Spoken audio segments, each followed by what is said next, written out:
4 عادتیں انسان کے دماغ کو کمزور کر دیتی ہیں۔ حضرت علی علیہ السلام نے فرمایا، جو انسان ان 4 عادتوں کو اپناتا ہے اس شخص کا دماغ کمزور ہو جاتا ہے۔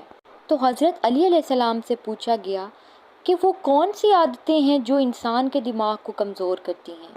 تو آپ نے فرمایا، نمبر 1، جو بار بار تیز آواز سنتا ہے یا بار بار زور سے بات کرتا ہے۔ نمبر 2، انسان تھوڑی تھوڑی دیر بعد کھانا کھاتا ہے تو اس کا دماغ بھی کمزور ہو جاتا ہے۔ نمبر 3، جو انسان ایک ہی جگہ پر بیٹھا رہتا ہے، کوئی بھی جسمانی کام نہیں کرتا، سارا دن لیٹا رہتا یا بیٹھا رہتا ہے تو اس کا دماغ بھی کمزور ہونا شروع ہو جاتا ہے۔ نمبر 4، یاد رکھیں، جو انسان سیکھنے کی کوشش کو چھوڑ دیتا ہے تو اس کا دماغ کمزور ہونے لگتا ہے اور وہ طاقت جو اللہ نے اس کے دماغ کو بخشی ہے اس سے وہ دن بدن محروم ہو جاتا ہے۔